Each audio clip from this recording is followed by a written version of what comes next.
Section 18 of The Scarlet Letter by Nathaniel Hawthorne. Chapter 15. Hester and Pearl. So Roger Chillingworth, a deformed old figure, with a face that haunted men's memories longer than they liked, took leave of Hester Prynne, and went stooping away along the earth. He gathered here and there a herb, or grubbed up a root, and put it into the basket on his arm. His grey beard almost touched the ground as he crept onward. Hester gazed after him a little while, looking with a half-fantastic curiosity to see whether the tender grass of early spring would not be blighted beneath him, and show the wavering track of his footsteps, sere and brown, across its cheerful verdure. She wondered what sort of herbs they were which the old man was so sedulous to gather. Would not the earth, quickened to an evil purpose by the sympathy of his eye, greet him with poisonous shrubs, of species hitherto unknown, that would start up under his fingers? Or might it suffice him that every wholesome growth should be converted into something deleterious and malignant at his touch? Did the sun, which shone so brightly everywhere else, really fall upon him? Or was there, as it rather seemed, a circle of ominous shadow moving along with his deformity, whichever way he turned himself? And whither was he now going? Would he not suddenly sink into the earth, leaving a barren and blasted spot, where, in due course of time, would be seen deadly nightshade, dogwood, henbane, and whatever else of vegetable wickedness the climate could produce, all flourishing with hideous luxuriance? Or would he spread bat's wings and flee away, looking so much the uglier the higher he rose towards heaven? "Be it sin or no," said Hester Prynne bitterly, as still she gazed after him, "I hate the man." She upbraided herself for the sentiment, but could not overcome or lessen it. Attempting to do so, she thought of those long-past days, in a distant land, when he used to emerge at eventide from the seclusion of his study, and sit down in the firelight of their home, and in the light of her nuptial smile. He needed to bask himself in that smile, he said, in order that the chill of so many lonely hours among his books might be taken off the scholar's heart. Such scenes had once appeared not otherwise than happy, but now, as viewed through the dismal medium of her subsequent life, they classed themselves among her ugliest remembrances. She marvelled how such scenes could have been. She marvelled how she could ever have been wrought upon to marry him. She deemed it her crime most to be repented of that she had ever endured, and reciprocated, the lukewarm grasp of his hand, and had suffered the smile of her lips and eyes to mingle and melt into his own. And it seemed a fouler offence committed by Roger Chillingworth than any which had since been done him, that, in the time when her heart knew no better, he had persuaded her to fancy herself happy by his side. "Yes, I hate him," repeated Hester, more bitterly than before. "He betrayed me. He has done me worse wrong than I did him." Let men tremble to win the hand of woman, unless they win along with it the utmost passion of her heart.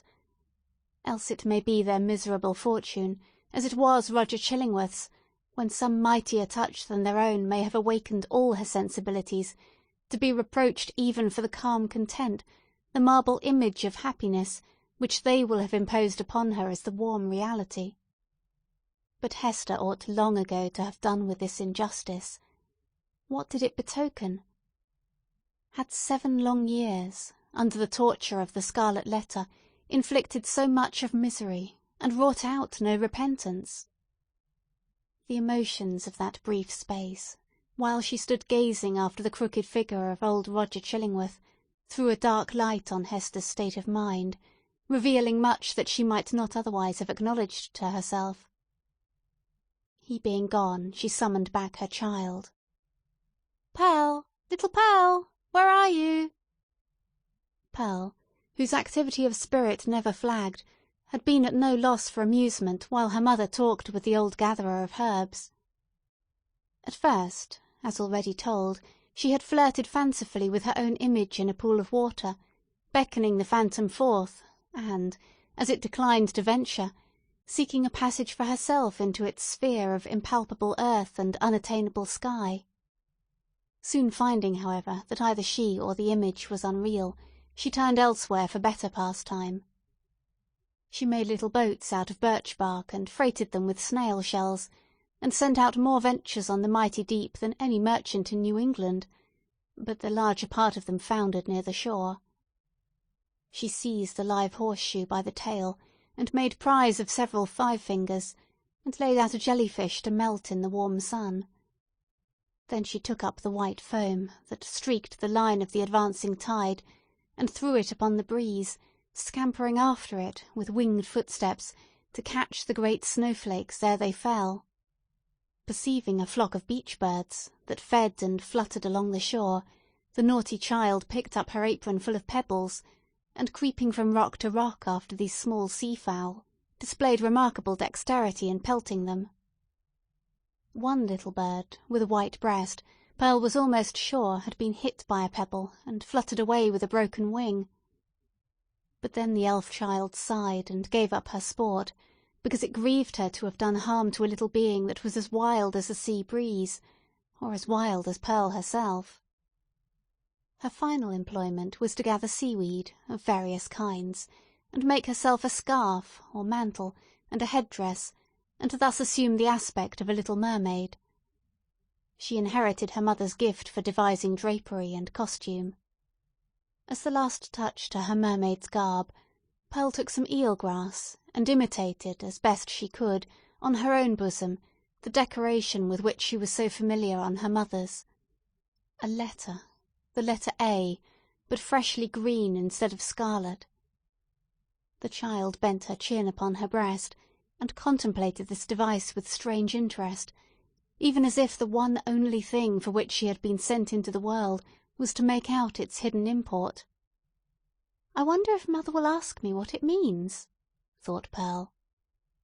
Just then she heard her mother's voice, and flitting along as lightly as one of the little sea-birds, appeared before Hester Prynne, dancing, laughing, and pointing her finger to the ornament upon her bosom. "My little Pearl," said Hester, after a moment's silence, "the green letter, and on thy childish bosom, has no purport.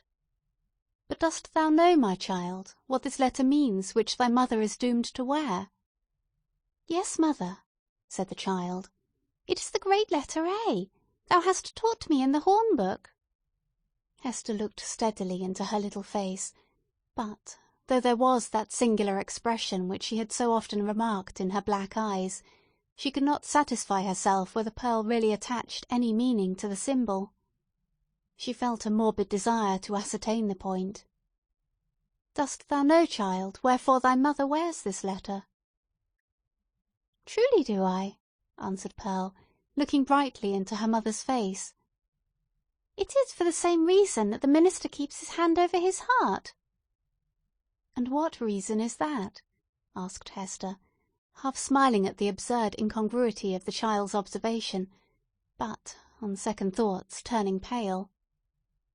"What has the letter to do with any heart save mine?" "Nay, mother, I have told all I know," said Pearl, more seriously than she was wont to speak. "Ask yonder old man whom thou hast been talking with. It may be he can tell. But in good earnest now, mother dear, what does this scarlet letter mean, and why dost thou wear it on thy bosom? And why does the minister keep his hand over his heart?" She took her mother's hand in both her own, and gazed into her eyes with an earnestness that was seldom seen in her wild and capricious character. The thought occurred to Hester that the child might really be seeking to approach her with childlike confidence, and doing what she could, and as intelligently as she knew how, to establish a meeting point of sympathy.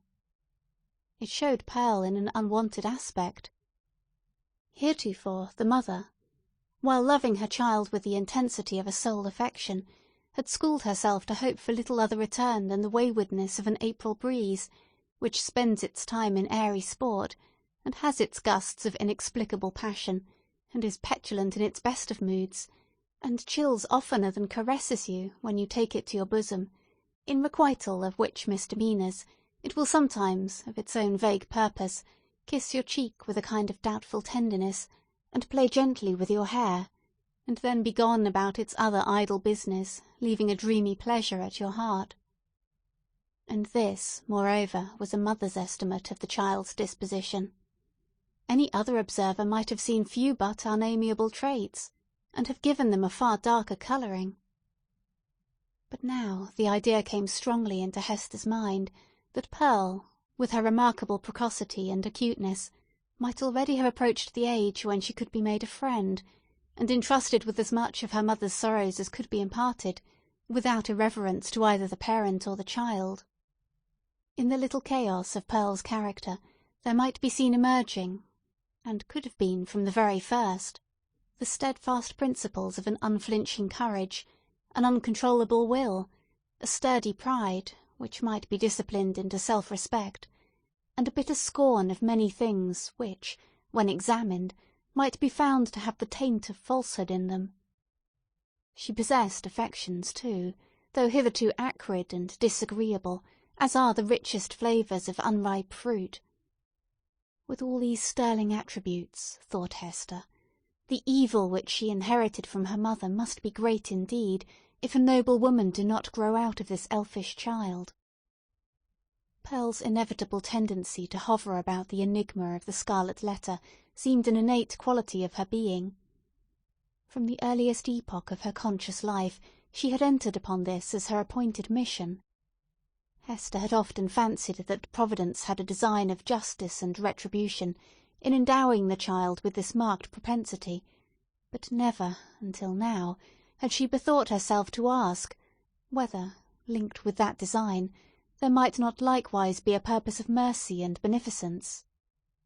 If little Pearl were entertained with faith and trust as a spirit messenger no less than an earthly child, might it not be her errand to soothe away the sorrow that lay cold in her mother's heart and converted it into a tomb, and to help her to overcome the passion, once so wild, and even yet neither dead nor asleep, but only imprisoned within the same tomb-like heart? Such were some of the thoughts that now stirred in Hester's mind, with as much vivacity of impression as if they had actually been whispered into her ear.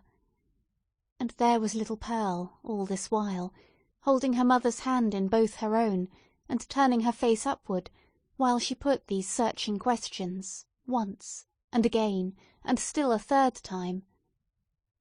"What does the letter mean, mother?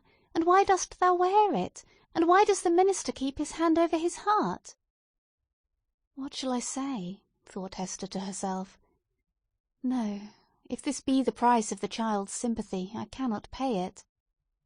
Then she spoke aloud. "Silly Pearl," said she, "what questions are these? There are many things in this world that a child must not ask about. What know I of the minister's heart? And as for the Scarlet Letter, I wear it for the sake of its gold thread."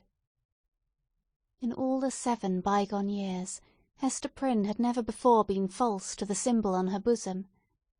It may be that it was the talisman of a stern and severe, but yet a guardian spirit, who now forsook her, as recognizing that, in spite of his strict watch over her heart, some new evil had crept into it, or some old one had never been expelled.